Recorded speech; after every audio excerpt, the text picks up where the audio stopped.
Pero antes de entrar en este capítulo 8, quisiéramos decir algo con respecto al capítulo 7. Quisiéramos mostrarle un maravilloso cumplimiento de la profecía.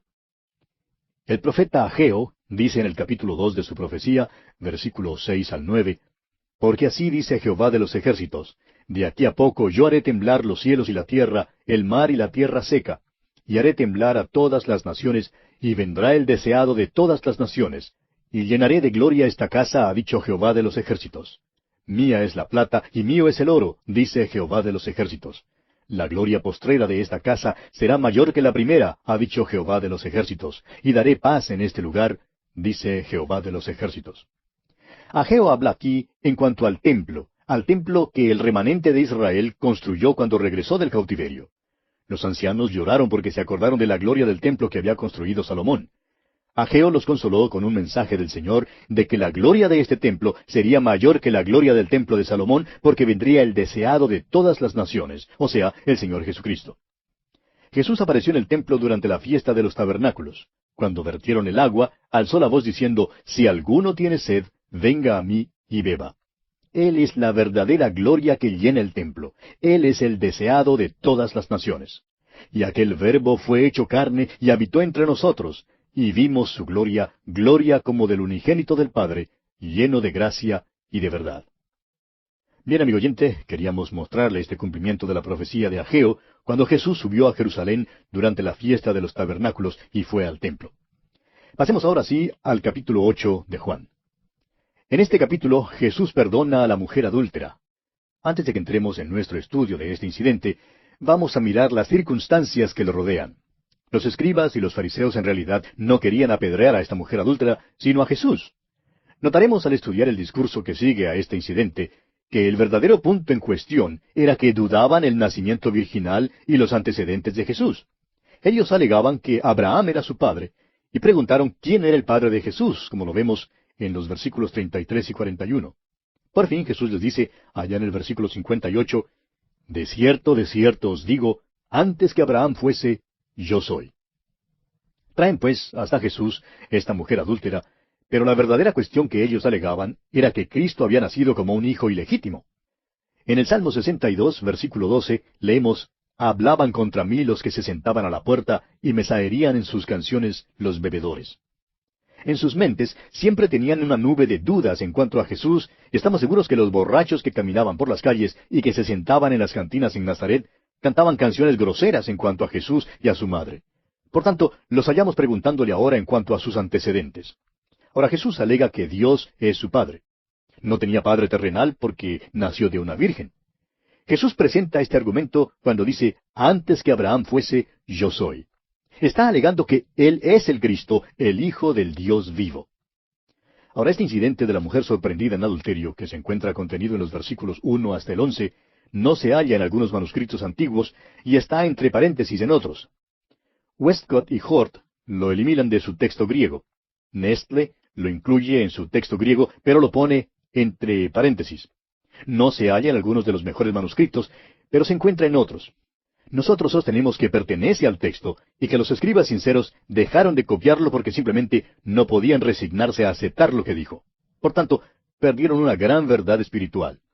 Creemos que los escribas creían que esto podría enseñar el adulterio y así enseñaría a los hombres a pecar, y por eso lo pusieron en corchetes o en paréntesis, o lo pusieron al fin del Evangelio.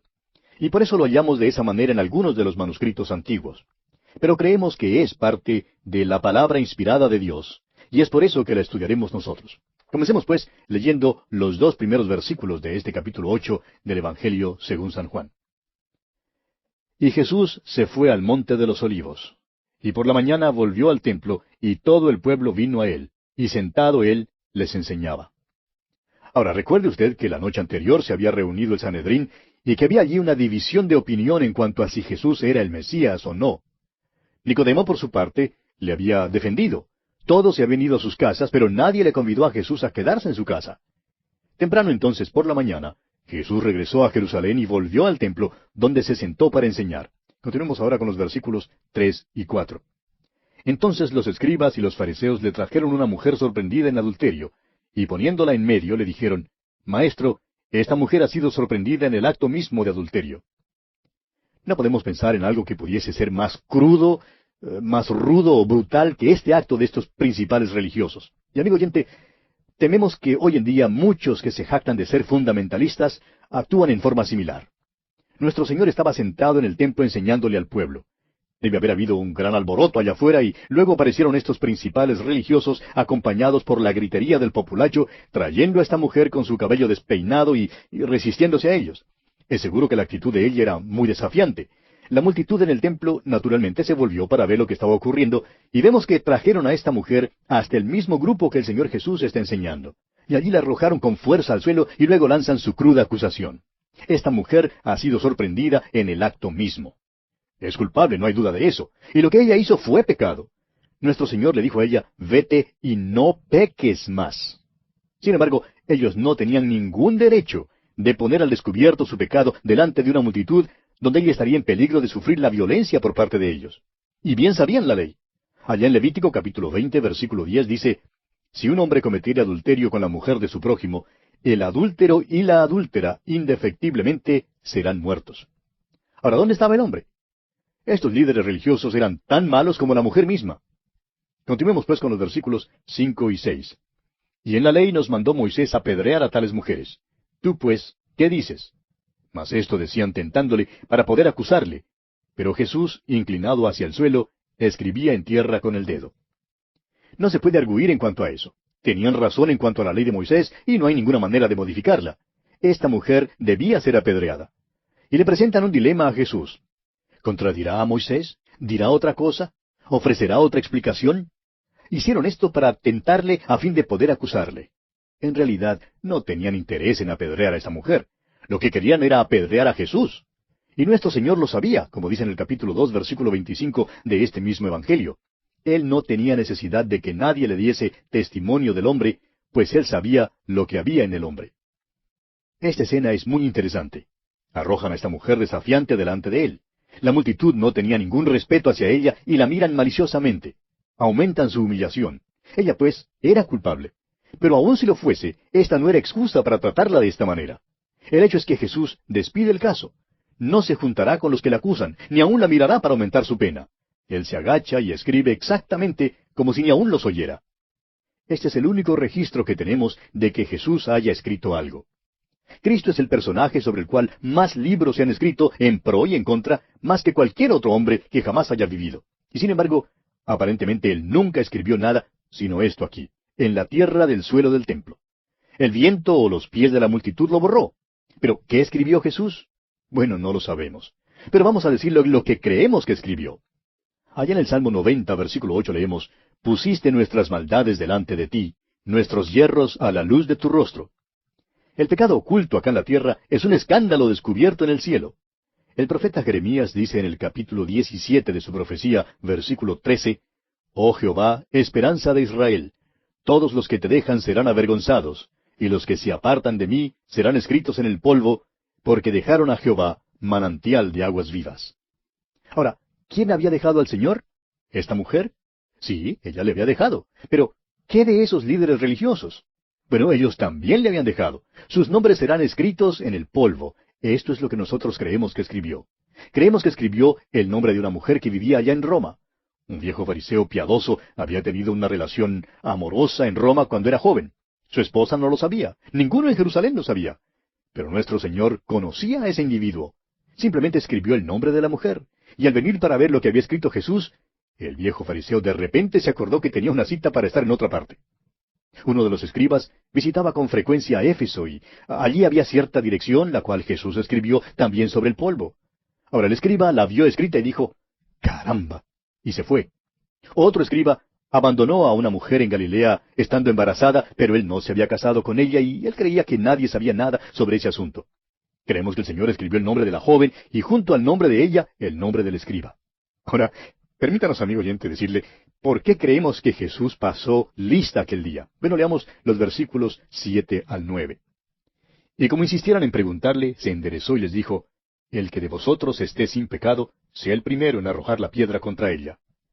E inclinándose de nuevo hacia el suelo, siguió escribiendo en tierra. Pero ellos, al oír esto, acusados por su conciencia, salían uno a uno, comenzando desde los más viejos hasta los postreros, y quedó solo Jesús y la mujer que estaba en medio. Jesús da los requisitos para ser juez. Y esto es algo que todos nosotros necesitamos. Podemos tener el derecho de ser jueces de otros con tal que cumplamos el requisito, y este requisito es la impecabilidad. Amigo oyente, yo no sé en cuanto a usted, pero eso me quita de una vez por todas el oficio de arrojar piedras. ¿Qué le parece a usted? Un viejo comentarista escocés dice en cuanto a este incidente de la mujer adúltera, que los viejos salían primero porque tenían más juicio que los jóvenes. Los jóvenes se quedaron hasta cuando vieron su propio nombre, y luego por fin cayeron en cuenta y también salieron. De modo que no hubo ni un solo hombre que se quedara para apedrear a esta mujer, con la excepción de uno, y ese fue Jesús. Él sí podía haberla apedreado. Todos los demás se habían ido. ¡Qué hipócritas! Bueno, continuemos leyendo los versículos 10 y 11 de este capítulo 8 de Juan. Enderezándose Jesús y no viendo a nadie sino a la mujer, le dijo, Mujer, ¿dónde están los que te acusaban? ¿Ninguno te condenó? Ella dijo, Ninguno, Señor. Entonces Jesús le dijo, Ni yo te condeno. Vete y no peques más. Esta mujer era culpable de pecado y según la ley de Moisés, allá en Levítico capítulo 20, versículo 10, una adúltera debía ser apedreada. ¿Estaba entonces Jesús anulando el sistema mosaico? Por supuesto que no. Él estaba poniendo su cruz entre la mujer y su pecado. Este que es el Hijo de la Virgen, que se vio asediado por una nube de incrédulos, va a la cruz aún para cubrir el pecado de esta mujer. Vino al mundo para ser Salvador. Son muchos los que creen que se pierden porque han cometido cierto pecado. Si usted, amigo oyente, es uno de los que creen esto, tenemos noticias para usted. Uno no se pierde por ser asesino, ni por ser mentiroso, ni por ser ladrón, ni adúltero, ni por cometer otros pecados. Una persona se pierde solo porque no cree en Jesucristo. Jesucristo perdona los pecados, todos los pecados. Él es el Salvador, murió por todos los pecados del mundo. Cualquier persona que acuda al Salvador será perdonada, no importa cuál sea su pecado. ¡Qué regalo más glorioso y maravilloso tiene Dios para usted, amigo oyente! La vida eterna se encuentra en Cristo Jesús. El perdón del pecado se halla en Cristo Jesús. Damos gracias a Dios por el privilegio de predicar su palabra y de poder llevar este mensaje a los que están cargados de pecado. Y bien, llegamos ahora al discurso después de la fiesta. Notemos que Jesús con frecuencia sigue este método. Después de un incidente o un milagro, Él da un discurso sobre ese tema. En este caso, la fiesta de los tabernáculos terminaba con una procesión de antorcha, y por tanto Jesús se aprovecha de esta oportunidad para dar un discurso. Es importante ver que Él toma estos actos simbólicos que se realizaban durante todo el tiempo del Antiguo Testamento y se los aplica a sí mismo. Leamos el versículo 12 de este capítulo 8 de Juan. Otra vez Jesús les habló diciendo, Yo soy la luz del mundo. El que me sigue no andará en tinieblas, sino que tendrá la luz de la vida. Yo soy. Jesús usó esta frase muchas veces. En el Antiguo Testamento, Jehová es el Yo soy el que soy, según Éxodo capítulo 3, versículo 14. Francamente, en el tiempo del Antiguo Testamento no sabían tanto en cuanto a Dios. Sabían que tenía existencia propia, que tenía toda sabiduría y todo poder. El Señor Jesús vino a esta tierra no solo para redimir al hombre, sino también para revelar a Dios al hombre. Jesús da mucha información en cuanto a quién es Dios. Se sirve de las cosas comunes como el pan, la luz y el agua para hablar de lo admirable. Se sirve de lo ordinario para hablar de lo extraordinario, de lo físico para hablar de lo espiritual, de lo temporal para hablar de lo eterno, de lo presente para hablar de lo futuro, de lo terrenal para hablar de lo celestial, de lo limitado para hablar de lo ilimitado, y de lo finito para hablar de lo infinito. Como usted ve, amigo oyente, el conocer a Dios como uno que tiene existencia propia todavía no nos revela mucho. Existe sin tener que respirar, comer ni beber. Pero estas cosas sí son necesarias para sostener la vida en nosotros. Jesús nos da una revelación de Dios cuando nos dice que Él es el pan, que Él es el agua y que Él es la vida. Entonces comprendemos que Dios no tan solo tiene existencia propia, sino que también suple todas nuestras necesidades. Escuche usted algunas de las alegaciones de Cristo. En el capítulo 6 de este Evangelio de Juan, versículo 35, Él dijo, Yo soy el pan de vida. En este capítulo 8, versículo 12 que acabamos de leer, dice, Yo soy la luz del mundo. Luego en el capítulo 10, versículo 7, encontramos estas palabras, Yo soy la puerta de las ovejas.